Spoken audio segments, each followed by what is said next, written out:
Welcome back in this brand new video.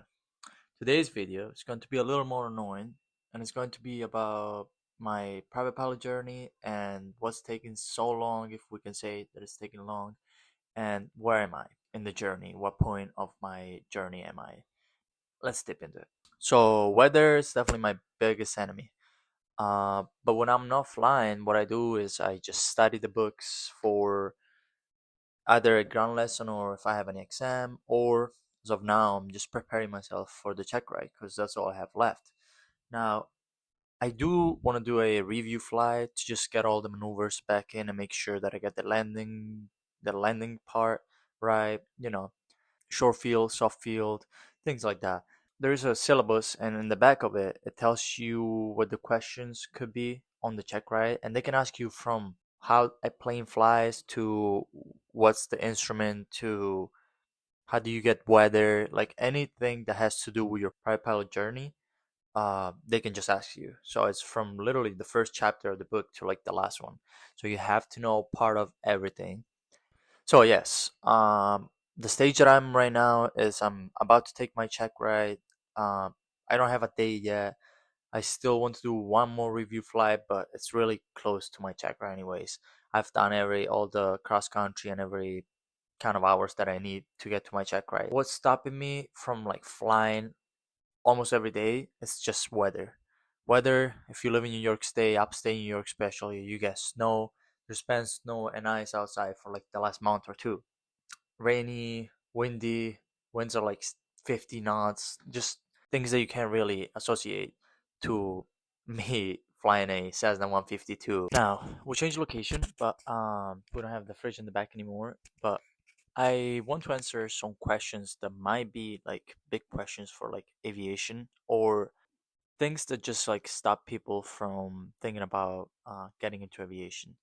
A lot of people ask me, or like one of the most asked question might be like, how much does it cost to get your private pilot license? And since I'm pretty close to take my check ride, hopefully pass it, uh, I can definitely talk about price as of now because all I'm just missing is kind of like the check ride, which is about $600 for the check ride, $600. So let's break it down. The cost of a Part 141 school is renting the plane with fuel, of course, and then instructor. Now, if you don't do a dual, you're only paying for the plane. So let's say you're doing like solo cross country or anytime you go solo, basically you're just paying for the plane. Which where I go, it's $135 for a Cessna 152. But I know the prices go anywhere around 120, really cheap, to like even 150, 160 for like a Cessna 152. Then the bigger the plane, the bigger the cost. Now, if you're flying dual, so we're an instructor, you need to pay for that, and I'm pretty sure it's about $70. That's like a average price that you can pay. So if you put it together, it's about 200, 205, $200. That's pretty average price. Now, yes, you can pay less than that if you do Part 61. I'm pretty sure you might be able to pay less than that, but for a Part 141, that's pretty average. Now, to get your private license, you need a minimum 40 hours. If you do the math, $200, 205 times 40 hours, because it's list 40 hours, it's about $8,000. But you need to put some costs in there. Like when you're doing your solo cross country, you need to take off the $70 from the instructors. Now you get the when you fly like 2 hours, and then you need three cross country, solo cross country. So when you're flying like 2 hours for each one, it's about 6 hours. So you take $70 from those 6 hours and you take them off because you're not paying for a dual. But you take this money off, or what you can do, you just keep this money in and you just don't count all the things that you have to buy, like an iPad. I mean, it's not really required to have an iPad, but it helps so much. So you need to put the price for that. Uh, my flight school kind of gave me like a little flight bag where there's like books and the headset. But if you're like flight school doesn't give you one, you're paying for. I mean, I had to pay for mine, and it was like $600. So if you take all of this money, you put them together, you get around like 8,000, 10,000. It depends how many hours you need. What they do when you go there and commit to the flight school, they're just going to tell you that you need more than 40 hours. Right now I'm on like 43 hours and I'm about to take my check right. If I pass it, all good. But that's really lucky and rare case, especially when more time goes by from like one lesson to the other one. It's not that you forget how to fly the plane. It's just like you get less used to it, and then you need a review lesson. So you're paying for an extra lesson, so you're getting more hours. So usually average in the States, private pilots around 60 hours. My case, I don't even know. I'm at 43 hours now, and I hopefully passed my check ride the first time I tried to, but with the check ride, I'll probably get up to like 46, 45, which is pretty good.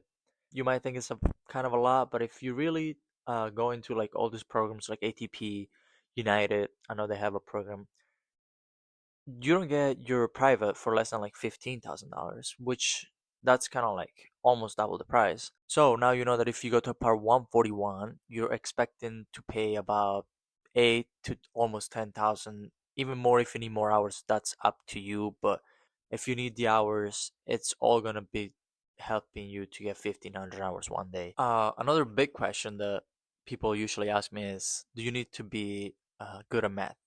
Me personally, I will say definitely need to know how to mess with numbers around, but not really necessarily need to be like a college degree in math. You can just like if you take any class in high school and you know how to just deal with math, you should be fine. Now, as long as you're good with that, you don't really need a degree in math to be able to be a pilot. Now, the biggest question that people have been asking me for like since the new year just came in, even a little before, but with all the accident that happened lately, people just have been asking me, is it safe to fly? Is it still safe? I'm not a airline pilot to tell you if it's safe or not, but from a student pilot, I'm really positive that flying is one of the safest way of transportation. If it happens once a month, it's still the safest. What if you turn the TV on and you heard about how many car accidents there's every single day? There's a car accident every single minute, probably. Flying is definitely the safest way of transportation, and I don't think that's going to change forever, probably, because there is an accident every, even one every month. That's still not comparable to how many car accidents happen every single day.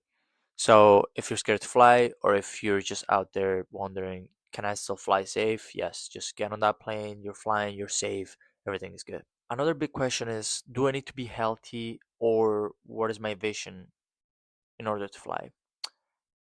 You can fly if you have glasses or not. That really doesn't depend about it, unless you really cannot see anything. But as long as you can wear glasses and be able to see outside, you can still be a pilot. The fact that you need to be healthy or not, that really depends. If you only want to get your private pilot license, you need a third class medical. When you want to be an airline pilot, you need to pass a first class medical. That's way different than a third class, because they just put your body under stress situations. They want to make sure that you can hear. They just need to make sure that you're healthy. Now, healthy doesn't mean fit. Now, being healthy and being fit, it's a whole different thing, because people are like, oh, you need to go to the gym to be a pilot. That's not true.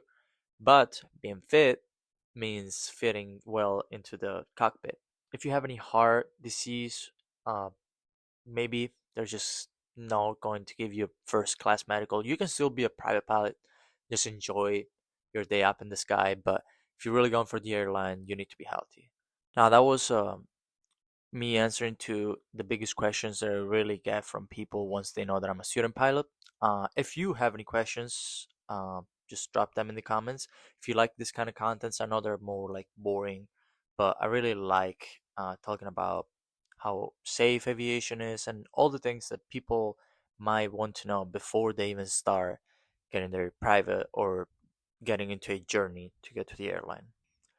Subscribe to my channel, and I'll see you guys to the next video.